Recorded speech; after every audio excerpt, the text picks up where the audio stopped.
Anyway, so I've been playing a little bit of Scourge of War, the game we were talking about before the other Napoleonic game is Hist War. And then I have played a tiny little amount of Armored Commander 2, which is a new like indie roguelike game where you command a tank during World War II, as either the Germans, or actually they have an Italian campaign too, so either the Axis or the Allies. There's like a Canadian campaign, there's an American campaign from like 1944 to the conclusion of the war, there's a Poland and a France campaign. So it's kind of interesting, but I haven't played a lot of it. I was going to ask you about that if you didn't bring it up, so thank you. But can you explain a little bit about the gameplay, or can you describe the gameplay? I don't really understand the gameplay for it. So it kind of looks like a DOS-style game from like an art-style perspective. But essentially, you are a commander of a tank in World War II. When you go into each campaign, depending on when that campaign takes place, you can choose from like a list of different tanks that you would have been able to operate on that side at that time in the war. So, the Americans in 44 could have like the Sherman, M4A3, the M4A3 with like up armor, the 76 millimeter version of it, a bunch of different versions of the Sherman. The British have the Sherman, the Firefly, which is a 76 millimeter version of the Sherman. The Germans might have the Panzer III. They might have various versions of the Panzer III, or whatnot, depending on the year, again, that you're playing in. So basically, you go into the game, you select the campaign you want to play, you select the tank you want to command. You can manage your crew, so you can give them traits as they gain experience to make them better or more proficient at certain things. Their morale goes up and down throughout the campaign. You have to sort of pick your ammo loadouts for your tank going into each campaign. And then basically you just get these sort of generated maps where the core of the game takes place. You go in, you play, I think one battle typically is like 15 or like an hour or something like that. But basically you go in to the campaign, you see this map.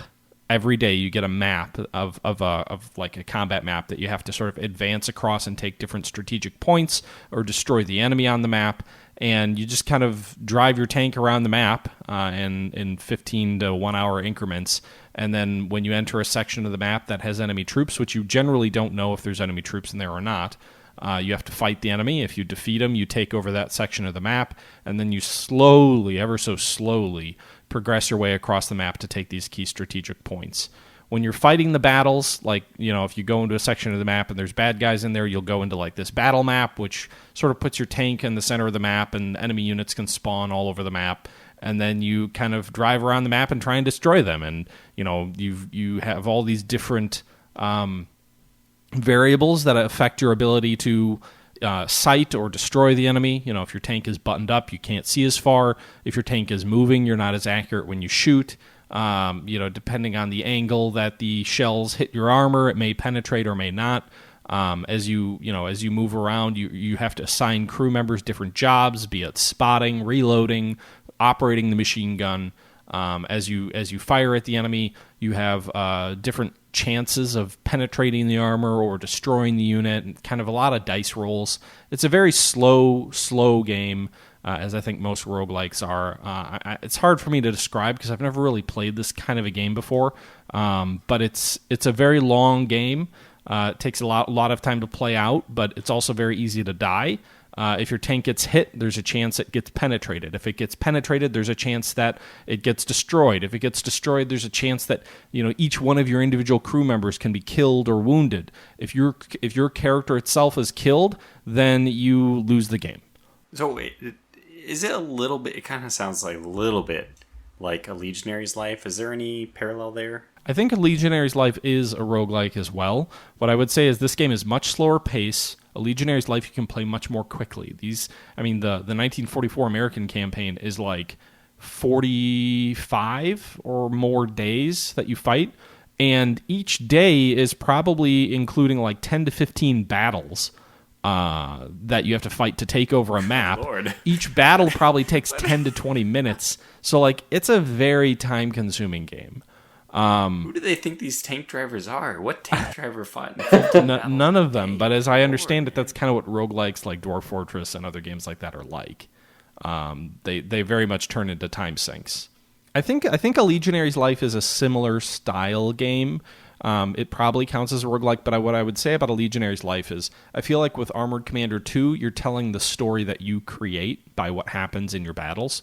I feel like a Legionary's Life is very narrative driven, and Yeah, that's true. it It's on is rails. very well written and tells a very clear story of your character's march across Spain and then North Africa and then Illyria as you fight through the Punic Wars. So I think that's the fundamental difference. Okay.